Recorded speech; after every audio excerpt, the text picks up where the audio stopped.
Hello everyone, my name is Mars and my pronouns are they, them. I do identify as non-binary, so I prefer to not use pronouns at all. I've been HIV positive going on 33 years. I was born HIV positive. My mother passed it to me when I was born. So I've been on the HIV Stops With Me campaign 2 years. This is my second year. I'm privileged and happy to be here. So what makes me a good role model, I think, is my ability to listen and kind of receive, as well as my ability to kind of take my lived experience and use that with to be able to relate to people, to be able to kind of lend an listening ear that kind of understands on a deeper level. I think I went through so much when I was a kid, as far as being in the hospital, being at the doctor all the time, things like that, that my bedside manner is pretty on point when it comes to hard situations like that. And then my professional career, what I do on a daily, has really trained me and really taught me, how to respond in certain situations professionally and to have emotional intelligence in doing so. But I think at the end of the day, I think what makes me a good role model is I really just try to be as honest as possible. I try to be honest about how I'm feeling. I try to be honest with that other person about what to expect. I try to just be authentic and real and someone who is relatable as well as relative.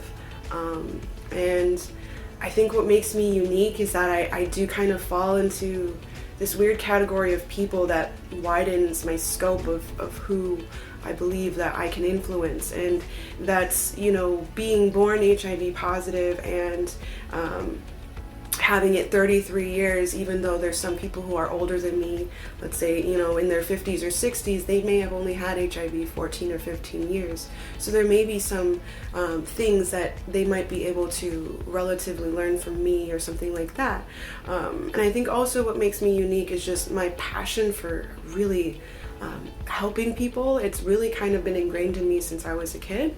I've gone to a lot of different support groups, not only for people with AIDS but and HIV, but I was also adopted, so I went to a lot of those types of groups, and everywhere I went there was just kind of this underlying tone of, oh, you're probably gonna die and we need to prepare you for that. And that's not at all what I ever thought. I always have thought that I have a different outlook on life than some people, and it allows me to see the good in almost everything, and it also allows me to see the bull in things very quickly. And I like to think that what makes me a good role model is being able to adapt and listen and see all those things and just take a situation and just be present with it and offer any insight that I might have, and also be open to the fact that that person might not want that insight too. But I'm here and I'm open, and I think my target audience is typically youth, but I think it can be anybody at this point. It can be the youth, it could be the young adults, and it could also be the aging population, and that's okay. I think that anyone who I can help influence and help give advice to about living healthy with HIV as long as I have, I'm here for you. Thank you.